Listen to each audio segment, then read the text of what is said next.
কথা বললেই আপনি আওয়ামী লীগ, কথা বললেই আপনি আওয়ামী লীগের দোসর অথবা আওয়ামী লীগের দালাল। এই কথাগুলি কিন্তু এখন আমার আর আপনার না, এই কথাগুলি হয়েছে ভুক্তভোগী মানুষের কথা। ইতিমধ্যে আপনারা জেনে গেছেন যে জুলাইয়ের সনদ ঘোষণাপত্র স্থায়ীভাবে সংবিধানে যুক্ত করার জন্য জুলাইয়ের কিছু সংখ্যক যোদ্ধারা এবং শহীদ পরিবারের কিছু সংখ্যক লোক আপনার শাহবাগে অবস্থান কর্মসূচি পালন করছে। আজকে সকাল থেকে তারা এটা কন্টিনিউ করবে।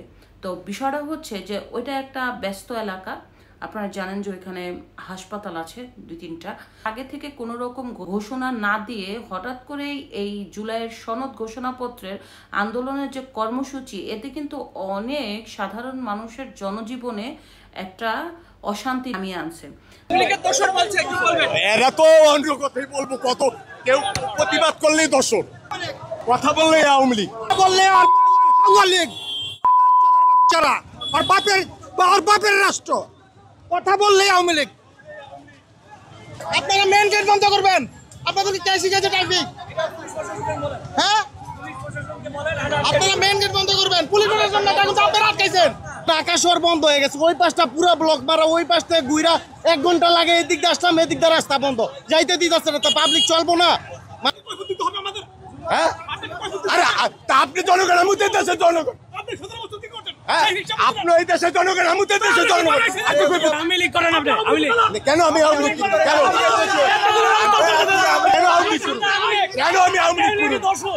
আমি কেন আওয়ামী লীগ করবো?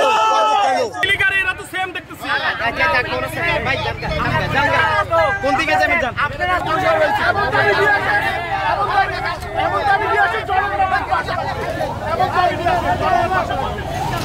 দেখতে পেরেছেন যে কিছু সংখ্যক লোক আছে যারা হাসপাতালে তাদের রুগী নিয়ে যাবে, যেতে পারছে না। কিছু সংখ্যক লোক আছে তার মা হাসপাতালে হার্ট অ্যাটাক করছে, যেতে পারছে না। কিছু সংখ্যক লোক আছে হাসপাতালে খাবার দিতে যাবে, সেটাও যেতে দিচ্ছে না। আরও যারা আছে বাইকার, তারা অনেক গুরুত্বপূর্ণ কাজের জন্য ওই এলাকা দিয়ে যাবে, জুলাইয়ের যোদ্ধারা যেতে দিচ্ছে না। নামে যোদ্ধা ওরা, আসলে ওরা নিজেদেরকে ফোকাস করতে চাচ্ছে নিজেদের স্বার্থ হাসিল করার জন্য। প্রকৃতিপক্ষে যারা জুলাই আন্দোলনে শত শত হাজার হাজার লক্ষ লক্ষ যে স্টুডেন্ট নেমেছে, সবাই কিন্তু স্বার্থ হাসিল করার জন্য নামে নেই। কিছু সংখ্যক লোক তাদের ব্যক্তিগত স্বার্থ, দলীয় স্বার্থ হাসিল করার জন্য জুলাইটাকে তাদের পুঁজি হিসাবে ব্যবহার করে সাধারণ মানুষকে ভুক্তভোগী করছে। সবচেয়ে দুঃখের বিষয় হলো, আপনারা দেখেছেন জুলাই আন্দোলনে যখন পুলিশ সাধারণ মানুষের ব্যাগ চেক করত এবং তাদেরকে বিভিন্ন ধরনের জামাত, বিএনপি আখ্যায়িত দিয়ে জেলখানায় ভরতো, ঠিক একই চিত্র দেখা গেছে আপনার গতকালকের ঘটনা। যেমন আপনার আগে ধরতো পুলিশ, এখন জুলাইয়ের যোদ্ধারা আওয়ামী লীগের ট্যাগ দিয়ে সাধারণ মানুষকে হয়রানি করছে এবং সাধারণ মানুষের মোবাইল চেক করছে, সাধারণ মানুষকে বলছে, মানে উচিত কথা বললেই বলছে আপনি আওয়ামী লীগের দালাল, আওয়ামী লীগের দোসর, আপনি এখানে কি করছেন? এইটা কি বলেন, এইটা কি? জুলাই আপনি আন্দোলন করেছেন, করেন, ভালো কথা, তবে আপনার তো কোনো রাইট নাই সাধারণ মানুষকে না জেনে আওয়ামী লীগের ট্যাগ দিয়ে তাকে হয়রানি করা। সে তো জনগণ, সে তো আপনার আমার সবার মতো রাস্তায় হয়তো বা নেমে জুলাইয়ের আন্দোলনে আপনাদের হাতে হাত রেখে এই আন্দোলনে একটা গণজাগরণ সৃষ্টি করেছে। আপনারা তাদের কি বলছেন? আওয়ামী লীগের দালাল, আওয়ামী লীগ করে, কথা বললেই আওয়ামী লীগ। তো বাংলাদেশে আগে যা হতো এখন তা পুনরাবৃত্তি হচ্ছে। আপনারা দেখেন যে 17 বছর আমার নিজের চোখে দেখা বা আমরা সবাই দেখেছি যে আওয়ামী লীগ কোনো কিছু হলেই বলতো এটা বিএনপি, এটা জামাত করেছে। এই যে ট্যাগগুলি দিয়ে যা বিরোধী দলদের অনেক মামলা হয়রানি করেছে, তা একই ঘটনার পুনরাবৃত্তি কিন্তু জুলাইয়ের লোকেরা করছে। এইখানে আওয়ামী লীগের ট্যাগ দিয়ে অনেক নিরীহ মানুষের গণহারে মামলা দিয়েছে, আওয়ামী লীগের ট্যাগ দিয়ে অনেক মানুষকে নির্যাতন করা হয়েছে, আওয়ামী লীগের ট্যাগ দিয়ে নিজেদের স্বার্থ হাসিল করার জন্য, ব্যবসায়িক ফায়দা লুটার জন্য, চাঁদা নেওয়ার জন্য তাদেরকে হয়রানি করেছে। এরকম অসংখ্য মানুষের কথা রয়েছে বাংলাদেশের প্রতিটি জেলায় জেলায়। তো এই যে জুলাইয়ের আন্দোলনরা এখন একটা সন্ত্রাসী হয়ে উঠছে, একটা সন্ত্রাস। ছাত্রলীগ যেমন ছিল হেলমেট বাহিনী, এই বাহিনী সেই বাহিনী, ওদের সাথে কেউ পারতো না। তো জুলাই আন্দোলন দেখি ফাট করে বলে তুই আওয়ামী লীগ। আগে যেমন ফাট করে বলতো তুই জামাত, তুই বিএনপি, তুই এটা করছো। এখন দেখি একই পুনরাবৃত্তি এখন ঘটেছে। আগে তো পুলিশ করতো, এখন দেখি 2টা বাহিনী করছে। ছাত্রলীগের চেয়ে বেশি করতেছে এই জুলাই যোদ্ধারা। আসলে এরা কিন্তু জুলাই যোদ্ধা না, এরা নিজেদের স্বার্থ হাসিল করার জন্য, নিজেদের একনায়কতন্ত্র প্রকাশ করার জন্য, কিছু স্বার্থন্বেষী মহলের স্বার্থ রক্ষা করার জন্য এরা জুলাই যোদ্ধা হিসাবে সাধারণ মানুষকে হয়রানি করছে, রাস্তায় কর্মসূচি পালন করছে। আরে আপনারা যদি কর্মসূচি পালন করেন তাহলে সাধারণ মানুষকে যদি আপনি দায়ভার করে সাধারণ মানুষকে কষ্ট দিয়ে যদি কর্মসূচি পালন করেন, তাহলে আপনার সাথে আওয়ামী লীগের সাথে কি তফাৎ? কি তফাৎ?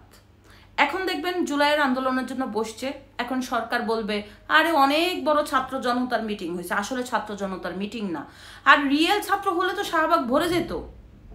জুলাই আন্দোলনে দল মত নির্বিশেষে প্রত্যেকটা প্রাইভেট ইউনিভার্সিটি, সরকারি ইউনিভার্সিটি থেকে যেভাবে ছাত্ররা নেমে ঐক্যবদ্ধ হয়ে শেখ হাসিনার পতনের জন্য নেমেছিল, এখন কি তা দেখা যায়? আপনারা দেখতে পারবেন বুকে হাত দিয়ে যে না, এখন ওইরকম লোক নামে না। কারণ মানুষ বুঝতে পারছে আসলে ঘটনা কি, মানুষ বুঝতে পারছে আসলে এই জুলাই করে কারা ফায়দা লুটার চেষ্টা করছে, জুলাইয়ের চেতনাকে কারা বিক্রি করে নিজেদের ক্ষমতা আরো স্ট্রং করার চেষ্টা করছে। এবং সবচেয়ে দুঃখের বিষয় হচ্ছে জুলাইকে ৭১-এর সাথে তুলনা করা হয়, যে ৭১-এ লক্ষ লক্ষ শহীদ মারা গেছে। অনেকে বলছে ৩ লাখ, আমি ধরেই নিলাম ৩ লাখ। ৩ লাখের কি প্রাণ নাই? ৩ লাখের কি জীবন ছিল না? ৩ লাখের কি ফ্যামিলি ছিল না? ৩ লাখ শহীদ কি মারা যায়নি? বলেন আপনারা। অনেকে বলতেছে ২ লক্ষ মা বোনের সম্ভ্রমহানি হয় নাই। খুব সিম্পল কত? ২০,০০০, ১০,০০০? এদের কি মেয়েদের কি জীবন না? তারা কি পাকিস্তানি হানাদার বাহিনীদের কাছ থেকে ধর্ষিত হয় নাই? যারা এখন প্রকাশ্যে বাংলাদেশে দল করছে তাদের নামে তৎকালীন সময় বাংলাদেশ বিরোধী লোকেরা কি মেয়েদেরকে ধরে পাকিস্তানি হানাদার বাহিনীদের উপরে তুলে দেয়নি? অথচ তারা এখন বুক ফুলিয়ে জুলাইয়ের কথা বলছে, অথচ তাদের ইতিহাসেই ঘাটলে দেখা যায় বাংলাদেশই তারা চায়নি। এই সত্য কথা বলবেন যে আওয়ামী লীগের দোসর, আওয়ামী লীগের দালাল, আওয়ামী লীগ, এসব করে মুখ বন্ধ করে রাখা যাবে না। আপনি হয়তো সাময়িক পাওয়ার দেখিয়ে, ক্ষমতা দেখিয়ে মানুষকে ভয়ভীতি দেখাতে পারবেন, কিন্তু মানুষের যখন জাগরণ হবে তখন আপনাদের মতো লোকেরা টিকে থাকতে পারবেন না। তো এক কথায় বলতে চাই, এই যে সত্য কথাগুলি শোনার অভ্যস্ত করেন। আপনারা আওয়ামী লীগ আজকে বাংলাদেশে আসতো না, আওয়ামী লীগকে আপনারা নিয়ে আসতেছেন।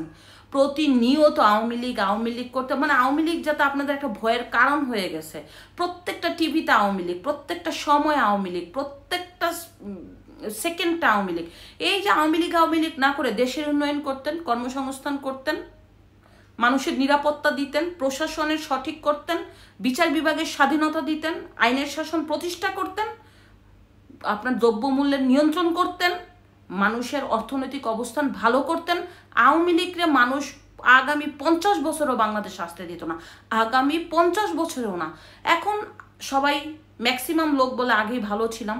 এর অন্যতম কারণ হচ্ছে 1 বছরে দেখে ফেলেছে যে এই জুলাই যোদ্ধাদের নামে এই যে স্বার্থন্বেষী মহল যদি বাংলাদেশে স্ট্রে করে, বাংলাদেশে 12টা বেজে যাবে। এর জন্য মানুষ এখন এই ঘটনার পক্ষে নাই। জুলাইয়ে অনেক শহীদের রক্ত ঝরেছে, অস্বীকার করার কিছু নেই। অনেক ভাইয়ের রক্তের বিনিময়ে আমরা একটি গণ অভ্যুত্থান পেয়েছি, অস্বীকার করার কিছুই নাই। আর যারা রক্ত দিয়েছে, আসলে যার জন্য রক্ত দিয়েছে তাকে টিকে আছে? কোঠার জায়গায় কোটা রইল, মধ্যে দিয়ে কিছু মানুষের প্রাণ গেল, তাই নয় কি? কোন কোটাতে আপনারা মিনিস্টার হয়েছেন, কোন কোটাতে আপনারা চাকরি পাচ্ছেন, কোন কোটায় আপনারা আছেন? তাহলে কেন এই কোটার নামে মানুষের জীবন নিয়ে আপনারা ছিনিবিনি খেললেন? আজকে না, হয়তোবা বহু বছর পরে এর কৈফিয়ত একদিন দিতে হবে। আওয়ামী লীগ যা করেছে তার কর্মফল ভোগ করবে, বাংলাদেশের জনগণ তার শিক্ষা দেবে। আর আপনারা যা করেছেন তাও একদিন বাংলাদেশের মানুষ আপনাদের কাছ থেকে পাই টু পাই বুঝে নেবে। আওয়ামী লীগের মতো বড় দল নিঃশেষ হয়ে গেছে, আর আপনারা নিজেদেরকে কি মনে করেন? সর্বোপরি বলতে চাই, সত্য কথা বলতে হবে। এটা যদি আপনারা মনে করেন যে আওয়ামী লীগ, এটা আপনাদের ব্যক্তিগত ব্যাপার, তবে বাংলাদেশ রক্ষা করার জন্য সবাইকে ঐক্যবদ্ধ হয়ে বাংলাদেশকে সুন্দর রাখতে হবে। এই বাংলাদেশে পুনরায় কোনো স্বৈরাচারের স্থান হবে না। ধন্যবাদ।